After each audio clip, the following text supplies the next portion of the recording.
अस्सलाम वालेकुम रहमतुल्लाहि व बरकातुहू। जी कैसे हैं नौजवानों, ठीक ठाक हैं? चल सही। हाँ जी, कल मैंने एंड यहाँ किया था कि डिस्काउंट अगर मिल जाए तो क्या करेंगे, और उसको फिर प्रैक्टिस भी करवाई थी मैंने। अभी ऐसा करें कि आप लोग दुरूद शरीफ पढ़ लें।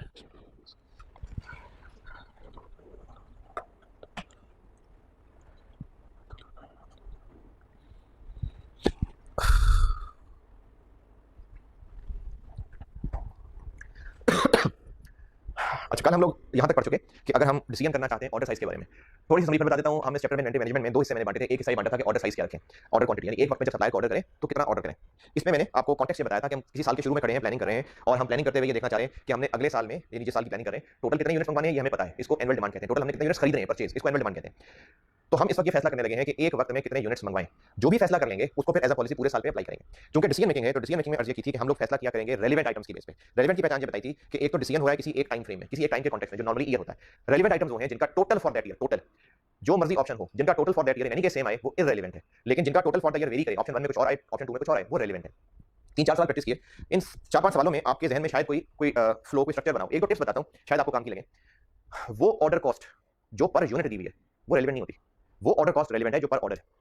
दोबारा सुने, जो ऑर्डर कॉस्ट आपको पर यूनिट दे दी वो रेलेवेंट नहीं है, जो पर ऑर्डर दी हुई है वो रेलेवेंट है। दूसरी टिप, वो होल्डिंग कॉस्ट जिसका यूनिट से ताल्लुक है, जो पर यूनिट करके उसका यूनिट से लिंक बनता है। आप उसको कंसेप्चुअली सोचिए, स्टॉक कम ज्यादा होगा तो उस पर फर्क पड़ेगा, वो रेलेवेंट है। लेकिन जो फिजिकल स्टॉक से रिलेटेड नहीं है, जैसे गोदाम का किराया है, अब चीजें ज्यादा पड़ी हो या कम पड़ी हो, गोदाम का रेंट होता ही जाना है, तो वो रेलेवेंट होल्डिंग कॉस्ट नहीं है। इसके अलावा एक और टिप बताता हूं, अगर आपको ये दूसरी वाली बात काम की लग जाए तो ये समझ लीजिएगा।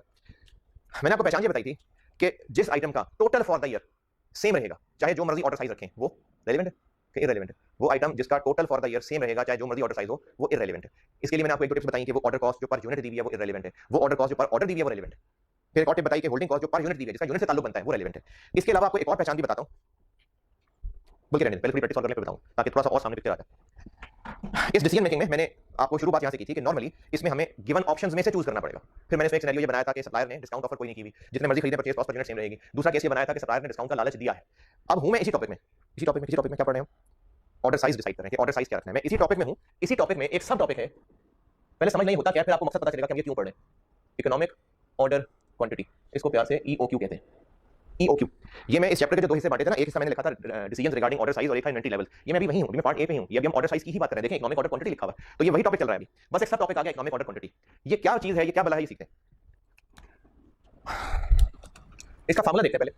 पहली चीज के कैलकुलेट करना आना चाहिए। इसका फार्मूला है total annual demand into order cost per order divided by holding cost per unit per year, और इस पूरे का स्क्वायर रूट। ईओक्यू है 2 annual demand into order cost per order divided by holding cost per unit per year. अब यहां पर ना, वैसे तो यहां भी और वैसे भी आपने इस चीज का बहुत ख्याल रखना है, सवालों में उलझाया हो सकता है, क्योंकि ये एनुअल डिमांड है ना, एनुअल, तो इसके डिनोमिनेटर में क्या है, पर यूनिट पर ईयर, या ईयर ही होना चाहिए। पहले इसकी कैलकुलेशन की प्रैक्टिस कर लेते हैं, फिर बताता हूं कॉन्सेप्ट ये चीज क्या है। इसके लिए सवाल लिखिए छोटा सा।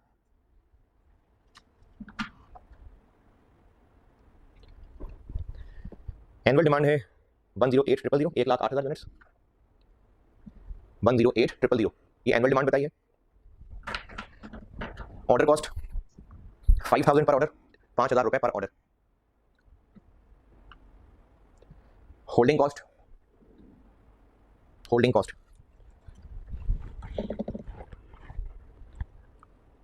10 रुपए, ₹10 per unit per month, ₹10 per unit per month. EOQ करें कैलकुलेट, ईओक्यू कैलकुलेट करें।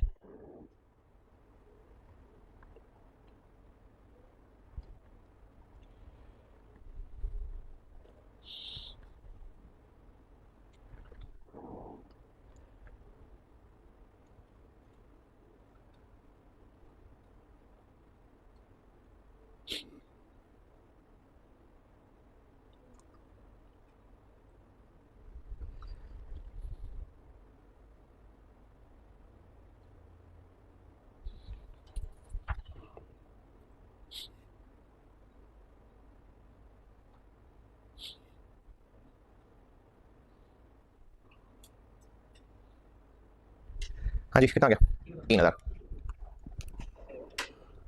ये तो हरा लेक्चर नोट्स है। 2 इंटू कितना, 108,000 divided by into 5,000 divided by 10 रुपए, नहीं 120, और इसका स्क्वायर रूट करेंगे तो 3,000 यूनिट्स आ जाएगा।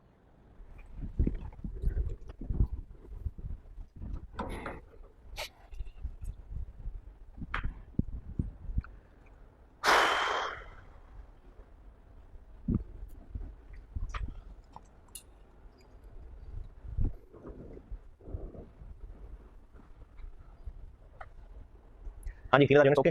अच्छा ये ईओक्यू है क्या? इस ईओक्यू को समझने के लिए एक छोटा सा सवाल सॉल्व कर दें। जब आप ये सवाल आपके सामने आ जाएगा ना, फिर मेरे लिए आपको बात समझानी आसान हो जाएगी। तो ये जो अभी अभी आप लोगों ने सवाल किया, ये जो अभी डेटा लिखा कि एनुअल डिमांड 108,000 है और ऑर्डर कॉस्ट पर ऑर्डर 5000 है और holding cost per unit per month 10 रुपये यानी पर ईयर 120 रुपये है और इसका ईओक्यू निकाला आपने। इसी सवाल की एक रिक्वायरमेंट और लिखें, इसी सवाल की एक रिक्वायरमेंट और लिखें। एक बार सामने फिगर आएंगे ना, फिर मैं जो आपको बात समझाना चाह रहा हूँ वो आपको समझनी आसान हो जाएगी। तो एक सवाल सॉल्व करने पहले फिर मैं समझाता हूँ कि ईओक्यू है क्या चीज। अभी तो ठीक है, होता है कुछ ईओक्यू, मैंने फार्मूला भी बना दिया, आपने सॉल्व भी कर दिया, एक सवाल सामने ले आए, फिगर सामने होंगी, फिर मैं समझाता हूँ कि क्या बना है।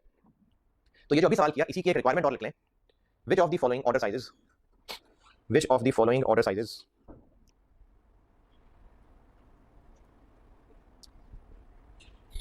is more economical? Which of the following order sizes is more economical? Option A 2000 units, option B 3000 units और option C 6000 units. 2000 units, 3000 units और 6000 यूनिट्स, इन तीनों में से बताइए कि ज्यादा इकोनॉमिकल कौन सा है। चलिए मैं ही बता देता हूं, करेंगे इसको वैसे ही जैसे कल परसों से करते आ रहे हैं। एक ओक्यू हो गया 2000, एक हो गया 3000, जो कि आपको पता है कि ये ईओक्यू है, ये अभी हमने सॉल्व किया था। एक हो गया 6000। कहीं मैंने जिक्र किया कि कोई परचेज डिस्काउंट है? नहीं। तो फिर टोटल ऑर्डर कॉस्ट और टोटल होल्डिंग कॉस्ट लिख देते हैं, काफी। Total order cost, total order cost में क्या करेंगे, ऑर्डर कॉस्ट पर ऑर्डर 5000 रुपए इंटू एनुअल डिमांड 1,08,000 रुपए डिवाइडेड बाय ओक्यू। समीर ये रिफिल करने वाले को बुलाना यार, रेड मार्कर और ये ब्लैक ये चाहिए मुझे, तो कहीं ला दे। 5000 इंटू 108,000 डिवाइडेड बाय ओक्यू, 2000 पे कितना आता है? 270,000। 3000 पे 6000 पे 90। टोटल होल्डिंग कॉस्ट, इसका तरीका होता है कि per unit holding cost into average inventory. Average inventory क्या होती है? OQ over 2। इसको देखिए सॉल्व पे, 2000 पे कितना? 120,000। 3000 पे 180,000 होगा और यहाँ 360,000। ये बन गया 390, ये हो गया 360 और ये हो गया 450। तो कौन सी ऑप्शन बेहतर है? 3000 वाली।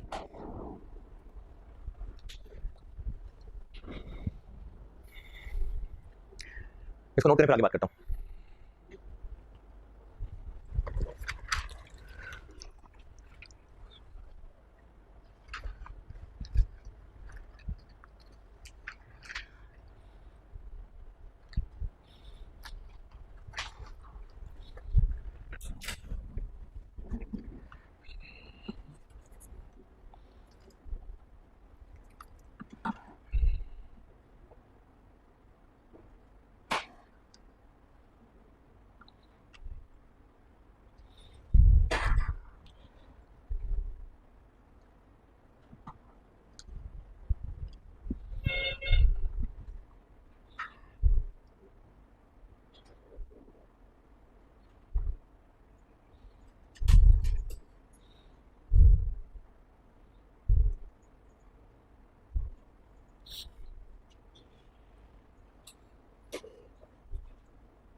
हाँ जी नोटेड, नोट। चलिए इसका कॉन्सेप्ट समझिए क्या है। क्या ये जो मैंने आपके सामने 3 ऑप्शन लिखी हैं, इनमें से जो 2000 है इसमें ऑर्डर कॉस्ट 270 है। जैसे जैसे ऑर्डर साइज बढ़ रहा है ऑर्डर कॉस्ट क्यों क्यों कम हो रही? क्योंकि ऑर्डर साइज ज्यादा होता जाएगा, नंबर ऑफ ऑर्डर्स। देखें ऑर्डर साइज का मतलब है एक दफा में कितने मंगवाने हैं, साल में तो टोटल हमने उतने मंगवाने ना, ये बात तो तय है। तो अगर ऑर्डर साइज बढ़ता जाएगा तो नंबर ऑफ ऑर्डर्स कम होते जाएंगे, नंबर ऑफ ऑर्डर्स कम होते जाएंगे तो टोटल ऑर्डर करने की कॉस्ट भी कम होती जाएगी, इसलिए देखें कम होता जा रहा है। 2000 पे होल्डिंग कॉस्ट 120 है, ऑर्डर साइज बढ़ रहा है तो होल्डिंग कॉस्ट क्यों? ऑर्डर साइज बढ़ रहा है, ज्यादा चीजें आ रही हैं, ऑन एन एवरेज ज्यादा पड़ी रहा करेंगी तो होल्डिंग कॉस्ट ज्यादा आया करेगी। तो ये अगर मैं इसको ग्राफिकली समझाऊं तो जैसे जैसे ऑर्डर साइज बढ़ाते जाएंगे, जितना कम ऑर्डर साइज होगा उतने ही ज्यादा दफा ऑर्डर करने पड़ेंगे, टोटल ऑर्डर कॉस्ट उतनी ही ज्यादा होगी। लेकिन जैसे जैसे ऑर्डर साइज बढ़ता जाएगा टोटल ऑर्डर कॉस्ट कम होती जाएगी। ये जो मैं ग्राफ बना रहा हूं ना, ये चीज समझाने के लिए है। अगर आपको ग्राफ समझ आते हैं तो अच्छी बात है, समझ आ जाएगी, नहीं समझ आते तो एक आंसर सुन के दूसरे से निकाल देना। जितना कम ऑर्डर साइज रखेंगे एवरेज इन्वेंटरी उतनी ही, जितना कम ऑर्डर साइज होगा एवरेज इन्वेंटरी उतनी ही कम होगी, तो टोटल होल्डिंग कॉस्ट उतनी ही कम होगी। लेकिन जैसे जैसे ऑर्डर साइज बढ़ता जाएगा, मैं क्या कर रहा हूं, मैं मुख्तलिफ ऑप्शंस पर ग्राफ ड्रॉ कर रहा हूं, टोटल होल्डिंग कॉस्ट बढ़ती जाएगी। अब ये जो आपने इकोनॉमिक्स में वो प्राइस और डिमांड के लॉ पढ़े हैं, अगर आप ये वो कॉन्सेप्ट लगाएं ना, तो इक्विलिब्रियम या ऑप्टिमम ऑर्डर क्वांटिटी वो होगी जहां पर इन दोनों का इक्विलिब्रियम है। ये इसको ईओक्यू कहते हैं, ये ईओक्यू है। तो इकोनॉमिक ऑर्डर क्वांटिटी वो ऑर्डर साइज है कि इसको ऑर्डर करना हमेशा सबसे ज्यादा इकोनॉमिकल रहेगा। यानी अब जो हम ये कंपैरिजन किया करते थे, इसका टाइम बच गया। हम ये कंपैरिजन क्यों कर रहे थे? तो अब हमें जब इस फार्मूला का पता चल गया, बुजुर्गों ने हमें फार्मूला बना दिया, तो अब इन कंपैरिजन की जरूरत है। अब हम फार्मूले में फिगर पुट करें तो आंसर क्या आ जाएगा? यही बेस्ट ऑर्डर साइज होगा। इसको इकोनॉमिक ऑर्डर क्वांटिटी कहते हैं। तो इकोनॉमिक ऑर्डर क्वांटिटी है वो इकोनॉमिकल ऑर्डर क्वांटिटी जो सबसे इकोनॉमिकल है। अगर हमने ऑर्डर साइज इतना रख लिया जैसे 3000 इस सवाल में, तो वही सबसे बेस्ट ऑर्डर साइज होगा, सबसे कम खर्चा उसमें आया करेगा। ये साबित हो गया, बस साबित हुआ, ये साबित हो गया। तो जितना इकोनॉमिक ऑर्डर का आंसर आएगा, अगर हम उतना ऑर्डर साइज रख लें तो वो हमेशा बेहतर होगा। चाहे उसे कम रख के देख लें, ज्यादा ही बन रहा है, चाहे उसे बढ़ा के देख लें, ज्यादा ही बन रहा है। तो ईओक्यू वो ऑर्डर साइज है जो मोस्ट इकोनॉमिकल है। अच्छा, अगर ये इतनी आसान बात थी तो फिर ये 2 दिन से हम ये बेकार ड्रामा टाइम जाया कर रहे थे? नहीं, economic order quantity best order quantity है अगर फलानी फलानी फलानी बात पूरी हो रही है तो। अब फलानी फलानी बात क्या है वो बताता हूं, फिर सुन ले। बुजुर्गों ने फार्मूला बना दिया ईओक्यू, लेकिन इस फार्मूले की कुछ असम्पशंस हैं, कुछ लिमिटेशंस हैं। अगर ये बातें पूरी हो रही हुई तो ईओक्यू बेस्ट ऑर्डर क्वांटिटी, और अगर वो बातें पूरी ना हो रही तो फिर बेस्ट ऑर्डर क्वांटिटी कैसे ढूंढेंगे? फिर ऐसे ही ढूंढनी पड़ेगी, यानी मुख्तलिफ ऑप्शंस को ही कंपेयर करना पड़ेगा। बात दोबारा सुन लें, ईओक्यू बुजुर्गों का बनाया हुआ फार्मूला है। कॉस्ट अकाउंटिंग में बुजुर्गों का नॉलेज है ना, और तो उसमें स्टैंडर्ड तो नहीं, बुजुर्गों का नॉलेज, बड़े बुजुर्गों का नॉलेज चल रहा है। ईओक्यू बुजुर्गों का बनाया हुआ फार्मूला है कि अगर फलानी फलानी बातें पूरी हो गई, जैसे कोई भी थ्योरी होती है ना, तो उसकी असम्पशन होती है कि अगर ये बातें पूरी हुई तो हमारी बात सच है। तो अगर फलानी फलानी असम्पशंस पूरी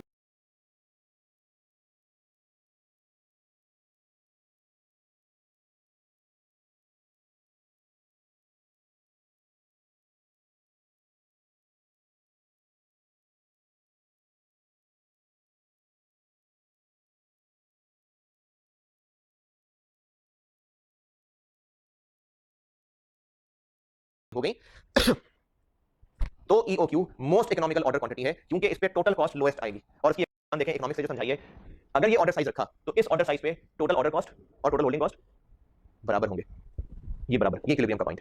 तो EOQ most economical order quantity है, क्योंकि इसको ओक्यू रखने से सबसे कम खर्चा होगा। लेकिन ये तब होगा अगर इसकी जो मैं असम्पशंस लिखाने लगा हूं वो पूरी हो गई तो। लेकिन अगर वो पूरी ना हुई तो फिर बिला मुकाबला ये बेस्ट नहीं होगा, फिर मुकाबला करके देखना पड़ेगा। जो मैं आपको इसकी असम्पशंस बताने लगा हूं, अगर वो रहती हैं फिर तो ये बिला मुकाबला बेस्ट है। लेकिन अगर वो असम्पशंस पूरी नहीं हुई, सवाल में चीजें कुछ चेंज हो रही हैं, तो फिर वो बिला मुकाबला बेस्ट नहीं है, फिर उसका मुकाबला कराना पड़ेगा। फिर उनको ऑप्शन से कंपेयर करके देखना पड़ेगा कि वाकई ये बेस्ट है या नहीं, अब कोई और बेस्ट हो गया। कॉन्सेप्ट है समझ? तो ईओक्यू बुजुर्गों का बनाया हुआ फार्मूला है, जिससे हमारा टाइम बच जाएगा ये कंपैरिजन करने का, और हमारे पास डायरेक्टली वो फिगर आ जाएगा कि अगर वो ऑर्डर साइज रख लिया जाए तो वही बेस्ट ऑर्डर क्वांटिटी हुआ करेगा। लेकिन ये तब है अगर फलानी फलानी फलानी बात पूरी हुई तो। अगर वो फलानी बातें पूरी नहीं हुई तो फिर ये बिला मुकाबला बेस्ट नहीं है, फिर इसको हमें ऐसे कंपेयर ही करना पड़ेगा। अब वो फलानी फलानी बात क्या है, उनको हम कह लेते हैं assumptions of EOQ, limitations of EOQ भी कह सकते हैं। असम्पशंस ऑफ ईओक्यू कह लें, लिमिटेशंस ऑफ ईओक्यू कह लें। और ये जो असम्पशंस या लिमिटेशंस हैं, ये भी कोई स्टैंडर्ड नहीं है। मुख्तलिफ किताबों में वर्डिंग्स थोड़ी मुख्तलिफ इस्तेमाल हुई है, तो मैं आपको रीजनेबल 3-4 पॉइंट बता रहा हूं। ये जो पॉइंट बताने लगा हूं ये हरफ आखिर नहीं है, डिफरेंट किताबों में इनके बारे में डिफरेंट असम्पशन भी मिली है। लेकिन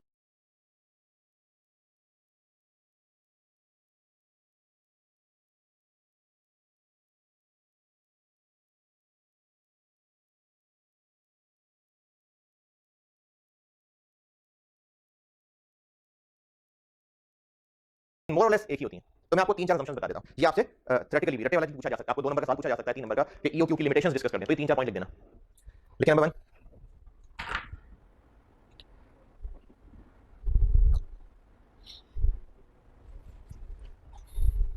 अच्छा, दिखाता हूं अंग्रेजी, फिर आपको बता दूं कि ये जो असम्पशंस है ना, ये असम्पशंस ये हैं कि अगर ये बातें पूरी हो गई, अगर ये बातें पूरी हो गई तो ईओक्यू बेस्ट ऑर्डर क्वांटिटी है। अगर ये बातें पूरी हुई तो बिला मुकाबला बेस्ट है। चलिए नंबर 1 लिखें। Annual demand, annual demand is certain, यानी हमें पता है एनुअल डिमांड कितनी है, and constant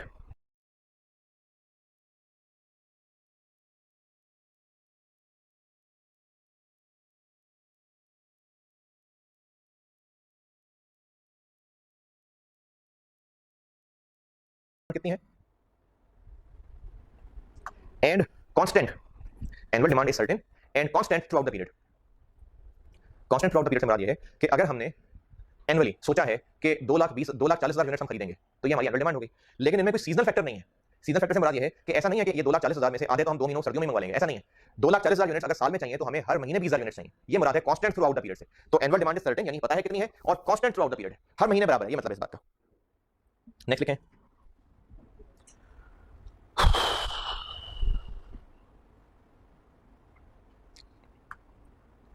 order lead time, order lead time, lead time की एक वर्ड है वो भी चैप्टर में बहुत इस्तेमाल होगा। लीड टाइम, लीड टाइम कहते हैं कि जब हमने ऑर्डर प्लेस किया उस दिन से लेके हमारे पास चीजें पहुंचने तक जितना टाइम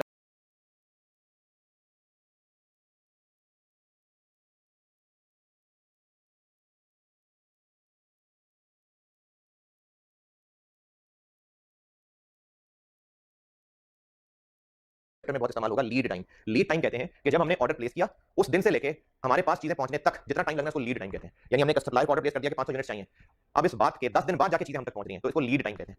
तो दूसरी असम्पशन बता रहा हूं, order lead time is constant. Order lead time is constant यानी इसमें चेंज नहीं होना। नहीं हर साल नहीं, जिस साल की हम बात करें उस साल में हम चाहे नवंबर में चीजें मंगवाएं, चाहे जनवरी में मंगवाएं, चाहे जुलाई में मंगवाएं, सेम डे लगेगा। यानी ये नहीं होगा कि सप्लाई कहेगा जी अभी सीजन है हमारा तो अभी रश की वजह से हम आपको चीजें जल्दी नहीं पहुंचा सकेंगे। तीसरी असम्पशन लिखें। अच्छा इन असम्पशंस को ना आपने सिर्फ थ्योरेटिकल हद तक याद रखना है, इसको टेंशन नहीं लेनी सवाल के अंदर कि असम्पशन पूरी नहीं हो रही, ईओक्यू लगाएं कि ना लगाएं। आपका काम है अगर एग्जाम में ईओक्यू निकालने को कहा है तो निकालना है। ये असम्पशन सिर्फ थ्योरेटिकल जितनी इज्जत दें इनको कि आपको अगर पूछ लिया जाए कि असम्पशंस ऑफ ईओक्यू क्या है या लिमिटेशंस ऑफ ईओक्यू क्या है तो बस उतनी इज्जत है कि इनको आप लिख सकें, वरना इनको ध्यान नहीं देना पेपर के अंदर।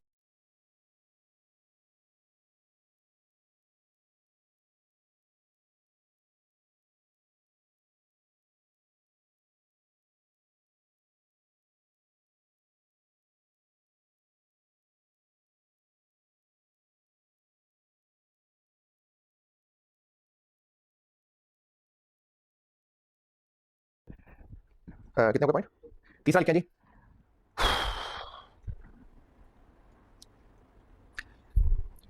There is no safety stock. There is no safety stock. Safety stock नहीं है। अच्छा जो सेफ्टी स्टॉक नहीं है वाली बात है मैं फिर बता रहा हूँ, ये असम्पशंस आपने सवाल में अप्लाई करने नहीं लग जाना। यानी आपको अगर सवाल के अंदर सेफ्टी स्टॉक भी दिया हुआ है और सवाल की रिक्वायरमेंट है ईओक्यू निकालें तो आप सोचेंगे सर ने तो बताया था कि ईओक्यू के असम्पशन की सेफ्टी स्टॉक नहीं होता, अब सेफ्टी स्टॉक आ गया तो आप आंसर लिखें जी कि क्योंकि इसकी असम्पशन सेफ्टी स्टॉक नहीं होता, इसलिए आपका सवाल गलत है, हम ईओक्यू कैलकुलेट नहीं कर रहे। यह कहते नहीं करनी, आपने असम्पशंस पेपर में अप्लाई नहीं करनी। ये सिर्फ इसलिए है कि अगर थ्योरेटिकल पूछा जाए तो कर लें। सवाल अगर कैलकुलेशन का आता है ईओक्यू निकालना है तो निकाल के देना है, तब ये काम नहीं करना कि असम्पशंस पूरी नहीं हो रही इसलिए हम ईओक्यू नहीं निकाल सकते। नहीं, ईओक्यू कैलकुलेट करने में मसला नहीं होता। असम्पशन से क्या मुराद है? असम्पशन से मुराद ये है कि अगर ये बातें पूरी हुई तो ईओक्यू का जो आंसर आया होगा वो बिला मुकाबला बेस्ट है, लेकिन अगर ये असम्पशंस पूरी नहीं हो रही तो इसका मतलब है ईओक्यू कैलकुलेट नहीं सकता।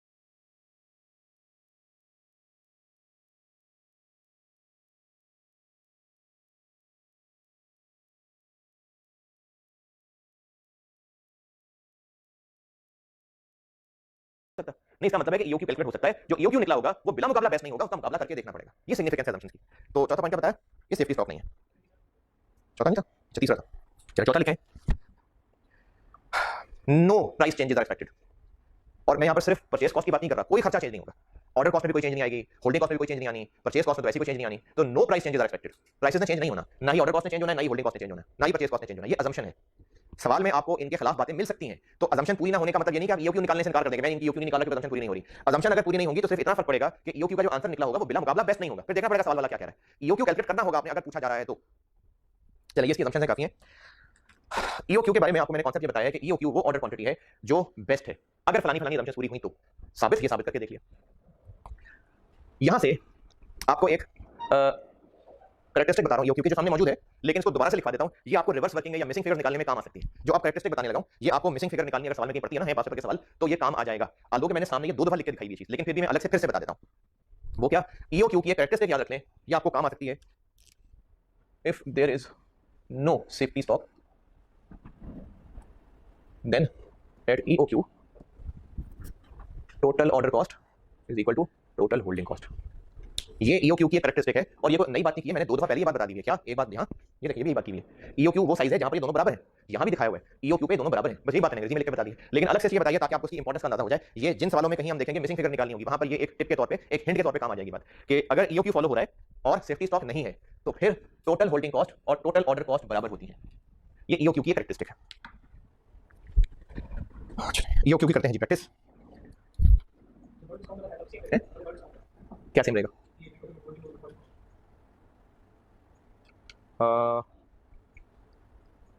देखना पड़ेगा, मेरा ख्याल है कि देखता हूं, अभी मुझे याद नहीं आ रही चीज, चेक करके देखनी पड़ेगी।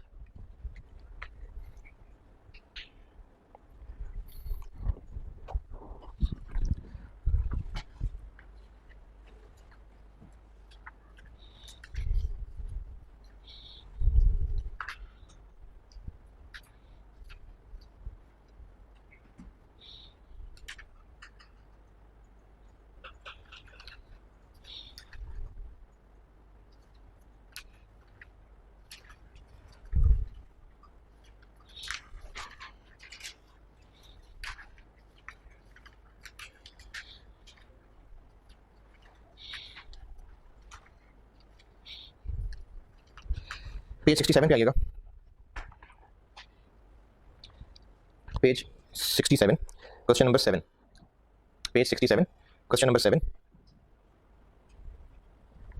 अच्छा मुझे एक काम करना है, ग्रुप में देखता हूँ ना मैंने कौन कौन सा लेक्चर अपलोड कर दिया। एक तो आप लेक्चर पे बस लिखा करो कौन सा नंबर लेक्चर है आज, जैसे आज शायद लेक्चर 8 है मिसाल के तौर पे। अब जब मैं लेक्चर 8 अपलोड करूँगा तो आप ग्रुप में इस सवाल की पिक्चर खींच के भेज देना, ताकि बच्चों के पास अगर नहीं है तो उनको मिल जाए। ठीक है, पेज 67, ये जिनके पास बुक नहीं है ना वो व्हाट्सएप ग्रुप में देखें, ये पिक्चर मैं भी अपलोड कर देता हूँ। यहाँ पर जो व्हाट्सएप ग्रुप है उसमें पिक्चर मैं ये अपलोड कर देता हूँ। तो पेज 67 पे क्वेश्चन नंबर 7, छोटा सा सवाल है, 5 पेपर का है, आसान सवाल से शुरू कर रहा हूँ मैं। छोटा सा सवाल है, मेरे ख्याल में 5 मिनट भी बहुत है सवाल के लिए। क्वेश्चन नंबर 7 अभी सॉल्व करें, आप लोग अभी सॉल्व कर रहे हैं question 7, page 67 question number 7, spring 2014। अच्छा जिनके पास, मुझे किसी बच्चे ने कहा था कि लास्ट सेशन की हमारे पास पैक की बुक्स हैं, मैं उसमें से भी बता देता हूँ। उसमें आप देखिएगा इन्वेंटिव वाले चैप्टर में क्लास वर्क 7 था, class work 7 spring 2014 class work 7 था। जिनके पास लास्ट टाइम वाली पैक की बुक्स हैं उसमें ये क्लास वर्क 7 था, स्प्रिंग 2014 का सवाल है। इसको करिए, छोटा सा सवाल है, 5 मिनट में कर लेंगे, आप करें सॉल्व।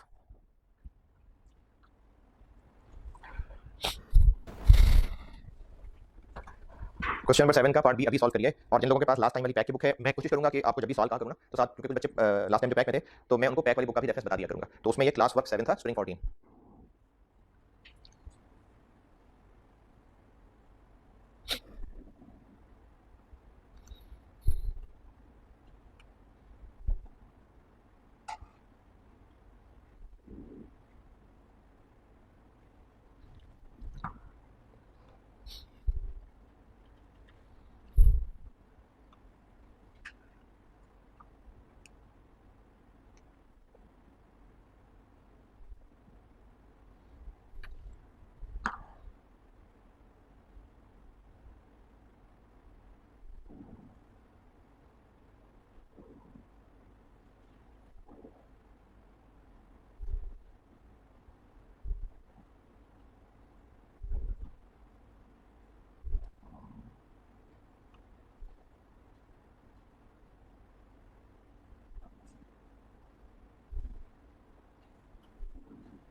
हाँ जी,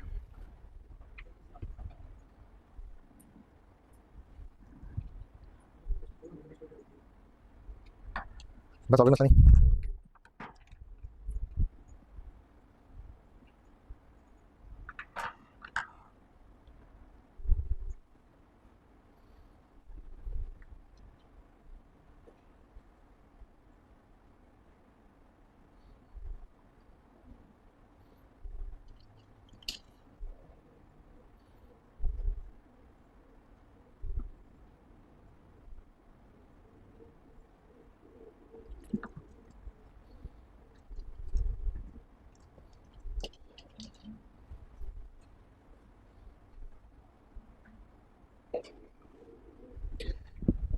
हाँ जी डन जी जनाब, कर लिया होगा अब तक। आसान सा सवाल था, नहीं नहीं था आसान।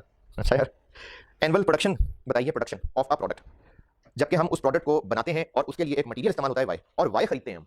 तो ये जो सवाल है ये वाई के हिसाब से है, तो फिर एनुअल डिमांड भी किसकी होगी, वाई की। तो जो हमने पूरे साल में प्रोडक्ट बनाना है वो है तो 600 यूनिट्स, लेकिन चूंकि एक यूनिट के लिए 6 किलो वाई लगते हैं तो एनुअल डिमांड यहाँ 600 लिखूं, नहीं फिर 600 मल्टीप्लाई यानी 36 लिखेंगे, तो 3600 होगी इसकी एनुअल डिमांड। अब इस एनुअल डिमांड के साथ आगे मल्टीप्लाई हो जाएगा ऑर्डर कॉस्ट, जो कि एक है इंस्पेक्शन कॉस्ट, ये भी पर ऑर्डर है, और एक ट्रांसपोर्टेशन है, ये भी पर ऑर्डर है, और ये जो लिखा ना अप टू 400 यूनिट्स, ये फिलहाल तो इररिलेवेंट है। इसको देखते हैं कैसे इररिलेवेंट है। 20,000 और 25,000 ये दोनों ऑर्डर कॉस्ट हैं, और इन दोनों को ऐड कर लें तो कितना आ जाएगा, 45,000। ये हो गई ऑर्डर कॉस्ट। होल्डिंग कॉस्ट 100 रुपये पर यूनिट बताई हुई है, लेकिन साथ पर ईयर तो नहीं लिखा हुआ, वो वैल्यू एनुअल लिखा हुआ है, तो 100 रुपये ये हो गई, और 15% फाइनेंस कॉस्ट है, तो ये 15% लगाई जाएगी परचेज प्राइस पे, जो कि 16,000 रुपये दी हुई है, तो जब उसको 15% लगाएंगे तो ये 2400 आ जाएगा, तो होल्डिंग कॉस्ट बन गई 2500। अब जब आप 2500 ईओक्यू लगाएंगे, ईओक्यू के फॉर्मूले में डालेंगे तो आंसर आ जाता है 360 kg। अब ये जो अप टू 400 लिखा हुआ था ये परेशान करने के लिए लिखा हुआ था। देखें हमने अगर आंसर 360 kg निकाल लिया, इसका मतलब है कि इसको जब एक दफा ट्रक में मंगाएंगे तो वो आ जाएगा, क्योंकि ट्रक वाले ने कहा कि 400 यूनिट तक लाऊंगा एक ट्रिप में, तो इसलिए वो इसमें कवर हो जाएगा, तो ये परेशान करने के लिए लिखा हुआ था, तो हम यहाँ पर इस 400 का कुछ भी नहीं करेंगे। हाँ, एक और मुश्किल ये हो सकती थी कि अगर यहाँ पर लिखा होता अप टू 100 यूनिट्स, बस इससे ज़्यादा नहीं लिखा होता, फिर ये कॉम्प्लिकेटेड हो जाता, फिर वो 2-3 दफा ईओक्यू कैलकुलेट करना पड़ता। तो आगे चल के मैं आपको ना ईओक्यू में जब डिस्काउंट डलवाऊंगा ना, फिर देखेंगे कि 2-3 दफा कैलकुलेट कैसे करना होता। अभी फिलहाल इस 400 का कुछ भी नहीं करना, क्योंकि हमारा ईओक्यू निकला है 360, और ट्रक वाले ने कहा है कि एक दफा में 400 यूनिट ला के दूंगा, ज़्यादा नहीं ला के दूंगा, तो ठीक है, ज़्यादा नहीं मंगवा रहे, हम 360 ही मंगवा रहे हैं, तो इसलिए ये ईओक्यू 360 किलो निकल आया। अब आपसे मांगा हुआ है ईओक्यू के अलावा टोटल ऑर्डर कॉस्ट भी निकालें और टोटल होल्डिंग कॉस्ट भी निकालें, तो टोटल ऑर्डर कॉस्ट निकालें, तो टोटल ऑर्डर कॉस्ट का फॉर्मूला होता है 45,000 इंटू 3600 डिवाइडेड बाय 360, तो टोटल ऑर्डर कॉस्ट आ जाएगी कितनी आ गई, 45,000 आ गई, 450,000 आ गई, 45,000 ऑर्डर कॉस्ट ये into annual demand 3600 kilo divided by OQ 360 kilo, तो ये 450,000 ऑर्डर कॉस्ट बन गई। और जो होल्डिंग कॉस्ट है, होल्डिंग कॉस्ट होती है पर यूनिट पर ईयर, जो कि कितनी दी है नोट 2500 इनटू, ये जो मैं साथ लिखा करता था ना ये एवरेज इन्वेंटरी है, लेकिन पिछले सवालों में अभी तक कहीं सेफ्टी स्टॉक नहीं आया था, इसमें है, तो सेफ्टी स्टॉक डलने की वजह से एवरेज इन्वेंटरी हो जाएगी OQ by 2 plus safety stock. कितने किलो सेफ्टी स्टॉक, 30 किलो, ये एवरेज इन्वेंटरी बनेगी। एवरेज इन्वेंटरी का फॉर्मूला आपको बताया था OQ by 2 plus safety stock, तो सेफ्टी स्टॉक दिया हुआ है। अब इसको 2500 से मल्टीप्लाई करेंगे तो टोटल होल्डिंग कॉस्ट निकलेगी, जो कि निकल आएगी 525,000। तो ये एक आसान तरीन सवाल था स्प्रिंग 2014 का। तो यहां तक ओके है जी, ये कोई मुश्किल तो नहीं बताएं। अच्छा बाकी लोग भी सवाल सुनिए। होल्डिंग कॉस्ट का आंसर आया है 525,000 और ऑर्डर कॉस्ट का आंसर आया 450,000। मैंने तो भी बोला था कि ये दोनों बराबर होते हैं, ये तो बराबर नहीं आए, क्योंकि सेफ्टी स्टॉक है, मैंने लिखा था कि सेफ्टी स्टॉक नहीं है। तो अब आप देखें, चेक करके देख लें, ये 30 निकाल दें, समझे है ही नहीं, अब देखो कितना आता है, तो अगर सेफ्टी स्टॉक होगा फिर बराबर नहीं है।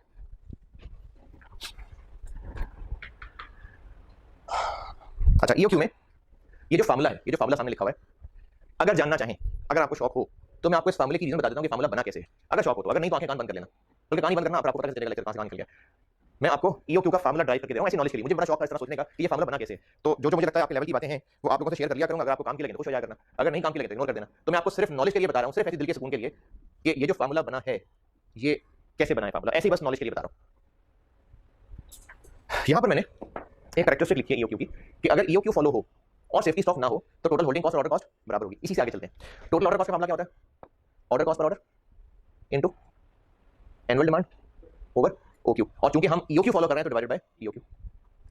टोटल होल्डिंग कॉस्ट का मामला क्या होता है, holding cost per unit per year into safety stock नहीं है इनटू ओक्यू बाय 2, और चूंकि हम ईओक्यू फॉलो कर रहे हैं तो इनटू ईओक्यू बाय 2। अब इन सबको एक तरफ कर लें, ईओक्यू को एक तरफ कर लें, ईओक्यू ये इधर कर लें तो ये बन जाएगा ईओक्यू स्क्वायर मल्टीप्लाई हो रहे हैं, बाकी सब तमाम एक तरफ ले जाएं तो ये 2 इधर नीचे है उधर मल्टीप्लाई हो जाएगा, ये एनुअल डिमांड, ये ऑर्डर कॉस्ट, ये होल्डिंग कॉस्ट उधर डिनोमिनेटर में आ गया, और चूंकि ये स्क्वायर है इसका स्क्वायर बनाना है तो क्या करें, तो ईओक्यू का फार्मूला ऐसे बना हुआ है। तो अगर आप तालियां बजाना चाहें तो बजा सकते हैं, और अगर आप इग्नोर करना चाहें तो इग्नोर कर दें। अच्छा ये हो गया ईओक्यू।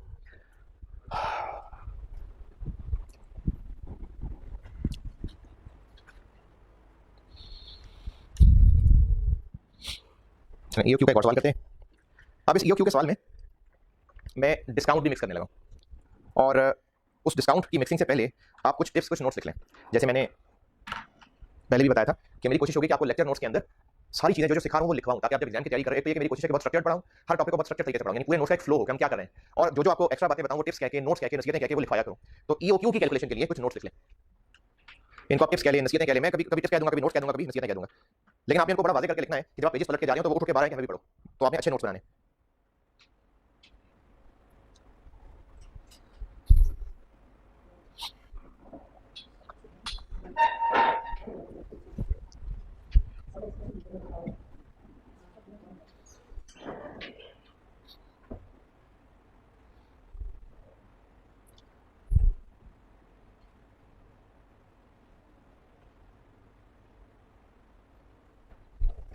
पहला नोट ये लिखें, if holding cost is given as a percentage, ये जो मैं आपको नोट सिखा रहा हूं ना, ये इस टॉपिक में जो अब तक पढ़ा, ये उसके काम आएंगी बातें। ये नोट सिर्फ ईओक्यू के लिए नहीं है, ये आपको ये जो अब तक हमने पढ़ा है ऑर्डर साइज ओक्यू जो हम टॉपिक पढ़े, इसमें ये टिप्स काम आएंगी।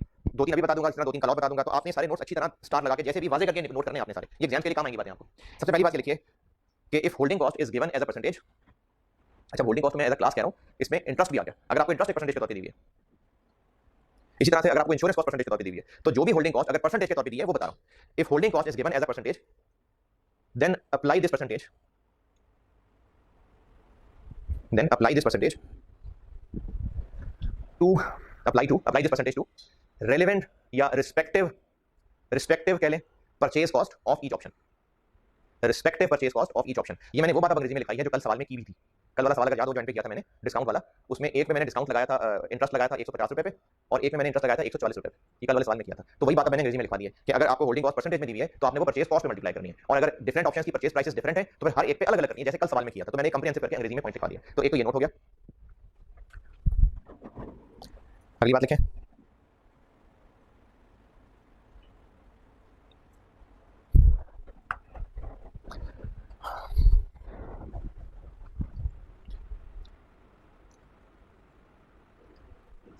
while evaluating the discount offer, evaluating यानी डिस्काउंट ऑफर को इवेल्युएट करते हुए, while evaluating discount offer, यहां तक जो अंग्रेजी लिखाई उससे मेरी मुराद ये है, जैसे कल आखिरी सवाल जो किया था मैंने उसमें रिक्वायरमेंट क्या रखी थी, कल की क्लास में देखें जो आखिरी सवाल मैंने किया था उसमें रिक्वायरमेंट ये रखी थी कि आप एडवाइस करें कि हम सप्लायर का डिस्काउंट ऑफर अवेल करें कि ना करें। तो हम लोग इसको इवेल्युएट कर रहे थे, ये जो हमने एंड पे कहा था ना कि हाँ ऑफर अच्छी एक्सेप्ट कर लेनी चाहिए, हमने इवेल्युएट किया था।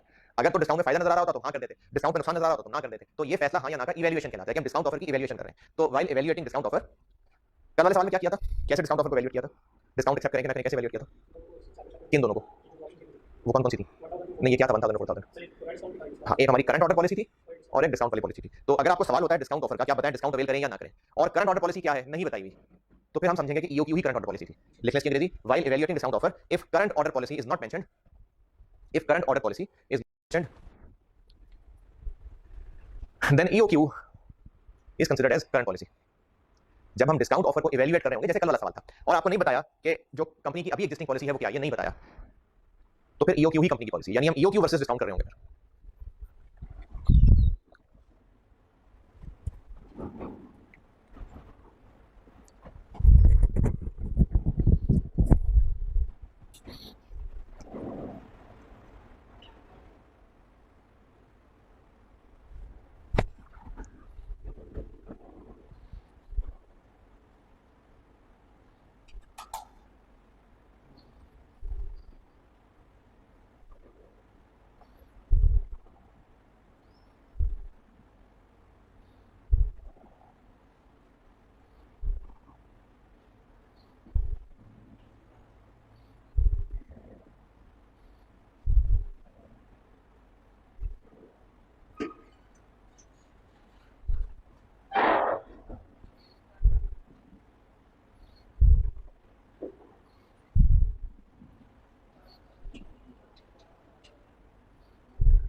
अच्छा आप एक सवाल करते हैं, ये सवाल जो है ना ये आप है 5 पेपर का सवाल, लेकिन ये आपकी इस राइज वाली बुक में नहीं है, तो मैं आपको इसे अपलोड कर देता हूँ। जिनके पास पैक का क्वेश्चन बैंक पुराना उसमें था, और उसमें था ये सवाल क्लास वर्क,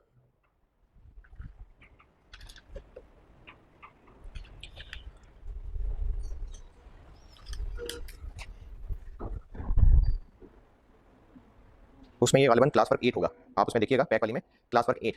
बहरहाल अगर किसी के पास नहीं है तो ये ओरे लिमिटेड के नाम से, ORE ओरे लिमिटेड के नाम से ये सवाल है, और ये मेरा ख्याल है कि आई कैप की नई बुक में नहीं है, मैं चेक कर लेता हूँ।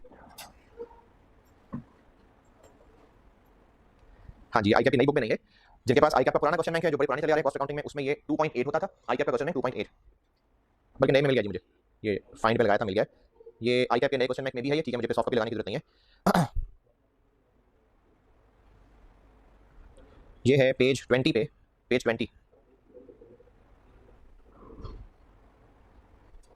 20 पे एग्जाम्पल 3, पेज 20 एग्जाम्पल 3। अच्छा, ये जो आई कैप की बुक में सवाल है ना, एग्जांपल्स, इनमें प्रॉब्लम वाली बात ये है कि इन्होंने तमीज, वो हद होती है ना तमीज की लाइन, वो निकाल दी हुई है। सवाल में और आंसर में फर्क नहीं है, तो इन्होंने इसको एग्जांपल के तौर पे किया हुआ है, तो हम तुमको सवाल के तौर पे करेंगे। तो आप लोग एग्जांपल 3 आई कैप के क्वेश्चन में जो नया है, जिनके पास पुराना है उसमें 2.8 है ओरियल लिमिटेड के नाम से, जिनके पास आई कैप की नई बुक है उसमें ये एग्जांपल 3 है पेज 20 पे, जिनके पास आई कैप पैक का क्वेश्चन बैंक है, मुझे मेरे पास लिखा हुआ है शायद ये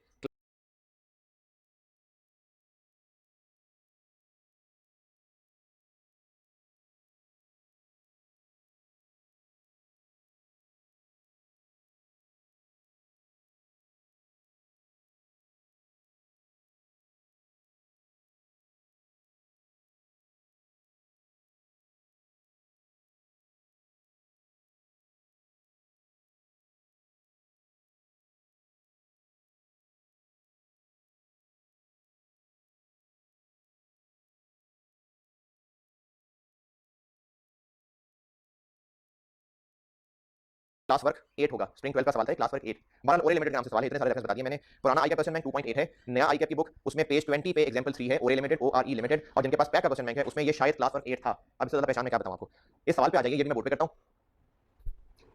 ये जो आपको मैं नोट लिखा रहा था, अभी आपको मैंने 2 पॉइंट लिखवाए हैं, अभी इतने काफी हैं, कल फिर आपको और नोट लिखाऊंगा। तो अभी आप आ जाइए ओरियल लिमिटेड वाले सवाल पे। जिन लोगों के पास आई कैप की नई वाली बुक है, इस बुक के अंदर बदतमीजी की हुई है कि क्वेश्चन और आंसर में कोई फर्क ही नहीं किया, पता ही नहीं चल रहा कि क्वेश्चन खत्म कहां हो रहा है और आंसर कहां शुरू हो रहा है। तो उन लोगों से अर्ज है कि ये क्वेश्चन को अगर आप देखेंगे ना तो एक टेबल बना हुआ है और उस टेबल के नीचे पॉइंट 1 2 3 4 5 6 6 तक लिखा हुआ है। ये जो 6 लिखा है ना, बस ये आखिरी पॉइंट है, और इसके बाद रिक्वायरमेंट, उसके बाद रिक्वायरमेंट कर लें, लाइन लगा के रिक्वायरमेंट कर लें कि हमसे रिक्वायर्ड है कि evaluate whether OL should avail the discount from vendor. इतना मुश्किल सवाल नहीं है जितना आपने मुश्किल बात को बना दिया। एग्जांपल 3 जो नई बुक देख रहे हैं आई कैप की,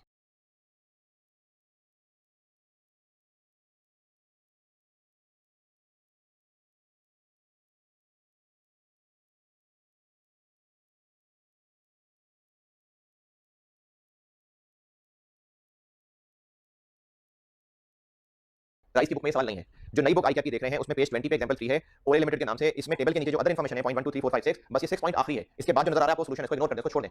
पॉइंट 6 के बाद रिक्वायरमेंट लिख लें कि evaluate whether OL should avail the discount offer और नॉट। ये रिक्वायरमेंट है, इसको हम सॉल्व कर लेते हैं। मैं बोर्ड पे करता हूं इसको सॉल्व, आप लोग समझते जाइए और नोट करते जाइए। पढ़ लीजिए पहले, फिर मैं बोर्ड पे करता हूं, पढ़ लीजिए पहले आप लोग।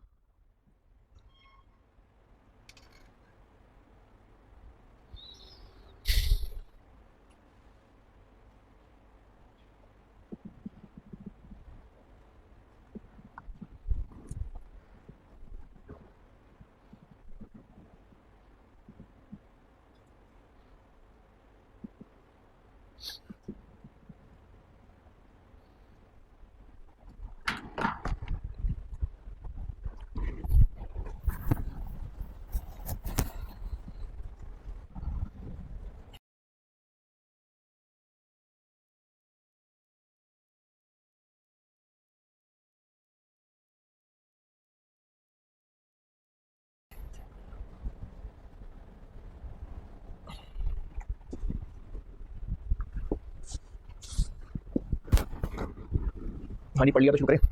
चलो मुझे डाटा में कुछ बताना।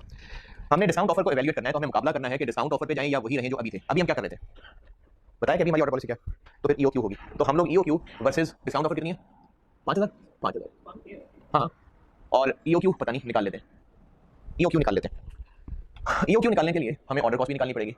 तो पहले ऑर्डर कॉस्ट पे आते हैं। ऑर्डर कॉस्ट में क्या क्या है, ऑर्डर कॉस्ट में क्या क्या है, ऑर्डर कॉस्ट में है annual demand, purchase price, order cost per order, ये ऑर्डर प्लेसमेंट कॉस्ट होती है। एक ये होगी ऑर्डर कॉस्ट कितनी, 8000, और क्या है डिलीवरी कॉस्ट पर ऑर्डर, ये ट्रांसपोर्टेशन हो गई कितनी, 3000, और क्या है। अच्छा, ये टॉप पे देखें, ये जो टेबल बना हुआ है, cost incurred on final quality check at the time of delivery. Inspection हो गया ना, क्वालिटी चेक इंस्पेक्शन। अब इसके दो मतलब हो सकते हैं, या तो ये हम कस्टमर को बेचते हुए क्वालिटी चेक करते हैं, तो इसका भी कोई ताल्लुक नहीं चीजें खरीदने से, ये तो ऑर्डर नहीं है ना, ये तो बेचते हुए काम हो रहा है। या फिर हम ये कह सकते हैं कि शायद जब सप्लायर डिलीवर करने लगता है तब इंस्पेक्शन होती है, मतलब लिया जा सकता है। तो अगर ये हम बेचते हुए इंस्पेक्शन करते हैं तो फिर तो ये बेचने का खर्चा है, लेकिन अगर हम खरीदते हुए सप्लायर के पास से उठाते हुए इंस्पेक्शन करते हैं तो हाँ फिर ये ऑर्डर कॉस्ट है। तो क्या ये रेलेवेंट ऑर्डर कॉस्ट है कि नहीं, अगर ये खरीदते हुए इंस्पेक्शन है तो क्या ये रेलेवेंट ऑर्डर कॉस्ट है या नहीं, क्यों, हाँ जी। तो ये इंस्पेक्शन को अगर हम ऑर्डर कॉस्ट मान लें तो ये इररिलेवेंट है, क्योंकि ये पर यूनिट दी है। अभी कुछ देर पहले कहा था कि ऑर्डर कॉस्ट अगर पर यूनिट हो तो रेलेवेंट नहीं होती, तो इंस्पेक्शन कॉस्ट यहाँ नहीं आएगी। तो ऑर्डर कॉस्ट बन गई 11000।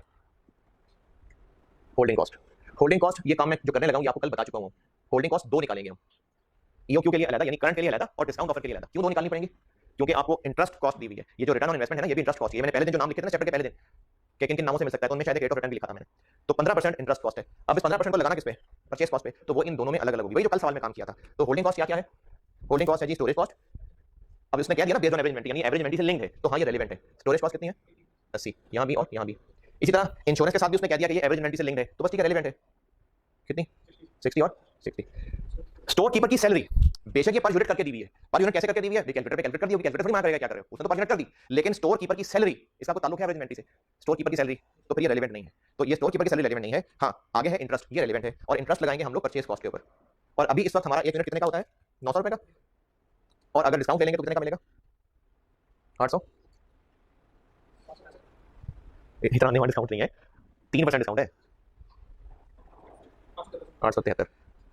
अगर अभी हम खरीदते हैं तो एक यूनिट 900 का मिलता है, तो 900 का 15%, और अगर डिस्काउंट अवेल करेंगे जो कि 3% डिस्काउंट है, तो फिर हमें 900 की बजाय 873 का मिला करेगा, 27 रुपए डिस्काउंट हो जाएगा। तो इंटरेस्ट कॉस्ट होगी यहाँ कितनी? 135, और यहाँ 130.95। तो ये हो गई होल्डिंग कॉस्ट, ये बन गई 275, और ये बन गई 2। बस हो गया सवाल। ईओक्यू निकाल लेते हैं, working one. 2 into annual demand कितनी है? 2 लाख, इंटू ऑर्डर कॉस्ट 11,000, ये वर्किंग 2 में निकाली हुई है, डिवाइडेड बाय होल्डिंग कॉस्ट ये 275 वाली, ये वर्किंग 3 में निकाली हुई है। तो ईओक्यू निकल आएगा 4,000। अब हम इन पे इवैल्यूएशन कर लेते हैं। डिस्काउंट है चूंकि, तो टोटल परचेज कॉस्ट भी निकालेंगे। परचेज कॉस्ट कैसे निकालते हैं? Purchase cost into annual demand. तो यहाँ मिलता है 900 का 2 लाख, और अगर डिस्काउंट पे चले जाएंगे तो 873 का मिला करेगा।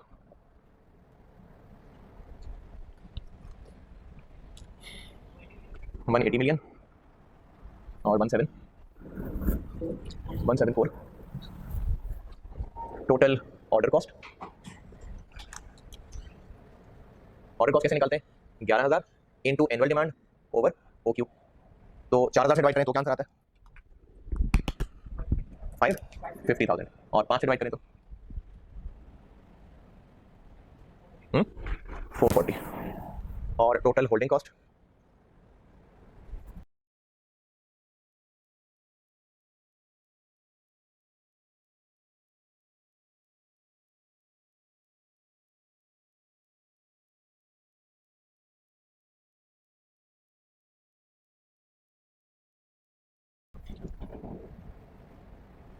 होल्डिंग कॉस्ट हो जाएगी, होल्डिंग कॉस्ट वहाँ निकाली हुई है वर्किंग 3 में, इंटू ओक्यू ओवर 2। अगर साथ में सेफ्टी स्टॉक भी होता तो एवरेज इन्वेंटरी क्या बन जाती? OQ over 2 plus safety stock, फिर ये मल्टीप्लाई होता। सेफ्टी स्टॉक नहीं है, मैंने नहीं लिखा। कितनी? 550, और ये इसकी हम चाहिए, ये 275 लगेगा ना। अब ये लगाए 270.95 इंटू 67737, पक्की बात है। अब देखेंगे ग्रैंड टोटल 181,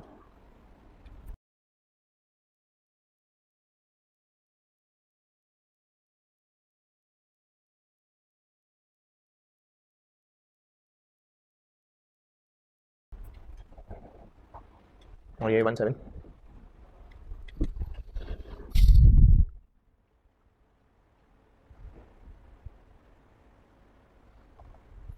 175 717। तो क्या फैसला हुआ फिर? डिस्काउंट अवेल कर लेना चाहिए। हाँ जी बिल्कुल, डिस्काउंट अवेल कर लेना चाहिए। डिस्काउंट शुड बी अवेल,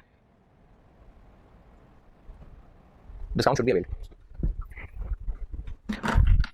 अच्छा, अब आपको ना मैं एक सवाल होमवर्क दे रहा हूँ, और ये सवाल अच्छा सवाल है, इसमें आपको थोड़ी सी मुश्किल हो सकती है, लेकिन आप करके आएंगे तो ही मुश्किलें डिस्कस हो सकेंगे। अगर आप छोड़ बैठेंगे तो बेटा मुश्किल नहीं बता सकूंगा। ये सवाल मैं खुद भी सॉल्व कर सकता था, लेकिन अभी आप लर्निंग प्रोसेस में मैं आपको होमवर्क दे रहा हूँ, आप करके आ रहे हैं, सवाल करना है। ये सवाल एक सवाल ले देखो सिर्फ होमवर्क। वैसे मेरी रूटीन 2 सवाल की हुआ करेगी, 2 सवाल होमवर्क दिया करूंगा, 2 से ज्यादा नहीं। हाँ, जब मुश्किल होंगे तो एक पे भी गुजारा हो जाएगा, और अगर बिल्कुल ही बच्चों वाले होंगे तो हो सकता है 3 भी दे दो, 4 भी हो सकते हैं। लेकिन अभी फिलहाल एक सवाल दे रहा हूँ। अच्छा, आप ये रेफरेंस ध्यान से सुन लें, क्योंकि मैं सारे हिसाब किताब बताता हूँ। पहले बता रहा हूँ जिनके पास आई कैप का पुराना, वो जो पतली सी किताब होती थी, वो जो अलग क्वेश्चन बैंक होता था, जिनके पास वो है पहले उनको बता रहा हूँ। उसमें था ये 2.6 जी, जिनके पास पुरानी किताब थी उसमें ये 2.6 होता था। सवाल अच्छा है, आप करके आएंगे तो ही मैं फायदा। ये सवाल है थोड़ा सा मुश्किल, लेकिन अगर आप हिम्मत हार आएंगे कि नहीं ये तो मेरे बस का नहीं है, तो बेटा फिर आपकी लर्निंग रुक जाती है। तो आपने करके आना है, ये रोना नहीं है, सुस्ती नहीं करनी। जिनके पास आई कैप का पुराना क्वेश्चन बैंक है पहले वो सुन लें, ये है 2.6 मॉडर्न डिस्ट्रीब्यूटर्स लिमिटेड के नाम से, ये सवाल करिएगा। अच्छा, जिनके पास राइज की नई बुक पहुंच चुकी हुई है उसमें से भी बता देता हूं, उसमें पेज नंबर 68 पे ये क्वेश्चन नंबर 10 है। Page 68 question number 10 modern distributors limited. जिनके पास ये भी नहीं है, आई कैप की नई बुक है, चलो उनको भी बता देता हूं। आई कैप की नई बुक वाले भी सुन लें। आई कैप की नई बुक वाले पेज 31। अच्छा अब ये होश से सुनिएगा, पहले मैंने आई कैप का पुराना क्वेश्चन बैंक बताया था, उसमें 2.8 क्वेश्चन था। फिर मैंने राइस की बुक से पेज 68 पे क्वेश्चन नंबर 10 बताया। अब तीसरी किस्म के नौजवानों को बता रहा हूँ, पेज 31, ये आई कैप की नई बुक बता रहा हूँ, page 31 example 4 modern distributors limited के नाम से है। और इसमें जैसे मैंने पहले भी जिक्र किया था कि इसमें तमीज नहीं है कि कहाँ से सवाल शुरू हो रहा है और कहाँ खत्म हो रहा है, कहाँ से आंसर शुरू हो रहा है। इसकी रिक्वायरमेंट जो जो लोग आई कैप की नई बुक देख रहे होंगे ना, पेज 31 पे ये सवाल खत्म हो गया। 32 पे जो पहली लाइन लिखी हुई है वो रिक्वायरमेंट है। 32 के स्टार्ट में लाइन लिखी हुई है, computation of the amount of savings that can be achieved if MDL adopt the policy of placing orders based on EOQ. तो इसको सिंपल सी रिक्वायरमेंट बना लें कि अगर कंपनी ईओक्यू अडॉप्ट कर ले तो एनुअल सेविंग्स बता दे, ये रिक्वायरमेंट है सवाल की। तो अब आप साहब ने 3 सवाल होमवर्क दे दिया, एक ही दिया मैंने, 3 अलग अलग किताबों से रेफरेंस बताया। अब अपनी देख लें जिसके पास जो किताब है, तो इसको अब आप करके आइएगा, कल इंशाल्लाह ये डिस्कस करूंगा और कल मुलाकात होगी। अल्लाह हाफिज़।